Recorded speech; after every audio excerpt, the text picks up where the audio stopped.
Hey, what's up, y'all? It's Top Media TV coming to y'all once again. Make sure y'all don't forget to like and subscribe and hit the notification bell. So in this video, we gonna break down Lil Doc Thone, Lil Doc from the East Coast, why he was indicted. We gonna break down the details of his case, by reading the FBI transcripts, for the two murders, for the two alleged murders they have on him, an extortion plan that they allegedly say he was involved, and also multiple witnesses in his case. Lil Doc, as everybody knows, was a reputable dude from the 6'9" East Coast Crips right here, and he was indicted right after being an influential member of the East Coast regarding the peace treaty with the Florencia 13s. So we gonna get into it. So the grand jury indictment, says right here that the general allegations are defendant poor Gary Wallace, also known as Doc or Lil Doc Thone of Steel Bill, was a member of an organization engaged in, amongst other things, trafficking and conspiracy to traffic in narcotics and controlled substances, and acts involving murder, robbery, extortion, and witness intimidation. So we're gonna skip the part, describing the background of the East Coast Crips and all that, and we're gonna get right into what they actually have on Lil Doc. So let's get right into it, y'all. Defendant Wallace, who as of July 16, 2020 had been a senior leader of the East Coast Crips for approximately 30 years, who during relevant times was the most influential member of the six-pack of the East Coast Crips, would commit murder and conspire and attempt to commit murder in order to enhance the violent reputation of the East Coast Crip gang. Defendant Wallace would protect the gang's territory from rivals by carrying firearms and using violence such as robberies, acts of intimidation, assaults, and shootings against the gang's rivals. Defendant Wallace would maintain firearms and ammunition for his own use and to provide to other members of his gang. Defendant Wallace would obtain weapons within the jails for use against rivals. Defendant would identify individuals who were cooperating against law enforcement and sanction violence against them. So these are some of the cases that they got on Lil Doc from the 70s. So it goes on. Defendant Wallace, which is Lil Doc, on or about the following dates, used or committed various acts within the Central District of California. So over act number 1 in the late 70s, Defendant Wallace was initiated into the 69th Street set with the gang moniker Lil Doc Thone. So they're bringing up cases from Lil Doc Thone from the 70s, I guess, but I guess his case for this indictment really starts from 2003.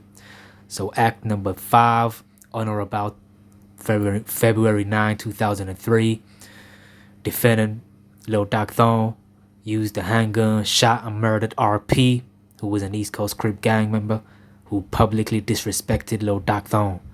So that was one of the cases they had. One of the murders they had on Lil Doc Thone was for the murder of RP, who was a homie of his who had publicly disrespected him.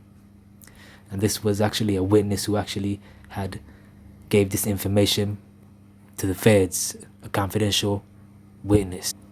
On or about 2006, Defendant Wallace possessed a loaded semi-automatic .380 caliber pistol.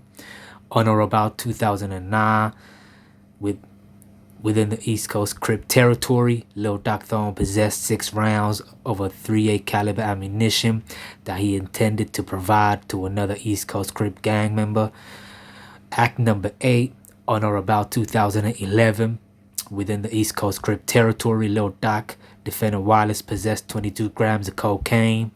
Act number 9. So act number 9 is another murder that they have on Lil Doc Thone, which was 11 years after the first murder. So this is act number 9. On or about November 13, 2014, defendant Lil Doc Thone drove a co-conspirator to RB's residence in a white Cadillac Escalade, which was in rival gang territory, and provided the co-conspirator with a 7.62 caliber AK-47 assault rifle, which the co-conspirator used to murder RB. So the first murder was a dude who was his own homeboy named RP, and 11 years later, another dude who goes by the name of RB was the victim. It don't mention which set he was from, but in a transcript it says that RB was from a rival gang, and that this case happened in 2000. This murder happened in 2014, which was the second murder they had on Lil Doc. Act number 11, on or about July 24, 2015, within a vehicle Defendant Wallace had rented, located near Defendant Wallace's home. Defendant Wallace possessed the AK-47 assault rifle, which was loaded with 13 rounds of ammunition and had been used to murder RB. Act number 12, on or about February 2016, at Defendant Wallace's residence, he was in possession of a 9mm caliber pistol and also a 7.65mm caliber pistol, and also another gun, and approximately 621 grams of marijuana and several pills of ecstasy, which Wallace had attempted to flush down the toilet on or about 2016, February 9, from a telephone within the detention center in LA. Using coded language, Defendant Wallace discussed the extortion of a marijuana dispensary within East Coast Crip territory and the payment to Lil Doc Thone of a portion of those proceeds. So now Lil Doc was in jail 2016, and he was finding out that somebody was actually snitching on him. On or about February 10, 2016, Lil Doc had called a co-conspirator that somebody else would be taking over from his position while he was in jail. So there was an alleged marijuana dispensary in his area, in his neighborhood, or in the East Coast Crip territory, and that Lil Doc was discussing with another dude how that dispensary would be extorted and that some of the proceeds would be handed over to Lil Doc. So the FBI is trying to say that this dude was actually the leader of this gang who had a lot of influence. On or about 15 December 2016, Lil Doc called from the Metropolitan Detention Center and told the co-conspirator, "Cuz, I'm so hot, man, cuz I was out there from the 1st Street to 109th Street. Those dudes, man, out the way of me, cuz." A reference to Defendant Wallace's position of power and influence within the East Coast Crip and over 10 other East Coast Crip sets. So Lil Doc started to realize that, he was hot and that he had left the alleged murder weapon in the vehicle that he was in, which was rented. On or about December 28, 2016, calling from the jail, Defendant Wallace, aka Lil Doc Thone, told the co-conspirator that any dude get at me like that up in here or out there, dude, I'm gonna burn a knife up in here and I'm gonna burn him with bullets out there. That's the real. So it gets a little interesting in 2018 as Lil Doc finds out that an OG or a senior member of East Coast Crip, how they call it, was, snitching on Lil Doc. As it goes on to say, Act number 24, on or about April 18, 2018. Within the Metropolitan Detention Center, a co-conspirator stole protective order documents to prove to Lil Doc that a senior member of the East Coast Crips was cooperating with law enforcement against the co-conspirator, so that Lil Doc would approve of an assault against that dude.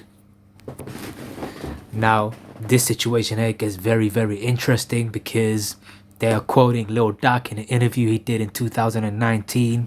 I'm not sure if it was with Kev Mac Videos or somebody else, but it goes on to say, Act number 26, on or about November 2019, in an interview about East Coast Crips, Defendant Wallace said, "I'm killing, I'm going to hell." He said, thou shalt not kill. I done killed a few mother, you know, the F word. I guess I done killed a few motherfuckers, so I know I'm going to hell. And in referring to a rival gang member, said he was killing like a motherfucker, like me. And I'm like, damn, they putting in work. They got murders under their belt, like a mother F. I got murders under my belt. So that interview, I'm not sure if it was with Street TV or if it was on YouTube. I guess for them to know and put that in their case, in this, you know, FBI grand jury indictment, for them to quote those words out of an interview. I'm trying to figure out which platform Lil Doc might have said that in an interview. Could have been Kev Mac videos. I know he deleted the Lil Doc videos he had uploaded, you know, after the indictment. And he did say a whole lot, but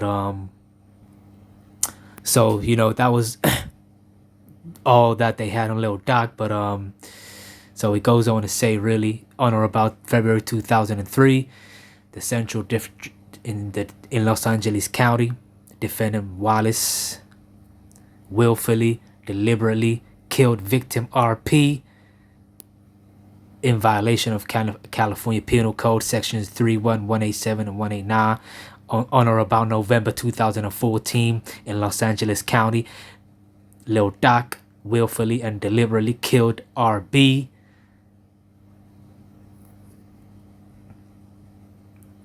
And also along with the extortion and all these other arrests, you know, for the weed and the cocaine and stuff like that. It seems like, you know, somebody was snitching on him ever since, you know, I guess the second murder, and I guess somebody had told on him about the first murder. So that was, you know, the 15-page indictment and what they had on Lil Doc. Let me know what y'all think, man. You know, this dude. So let me know what y'all think about this dude who was actually involved in the piece between the Florencia 13s. He was actually the dude responsible from the East Coast side, you know, who actually was the dude who was represented the East Coast Crips. You know, there's the little footage out there.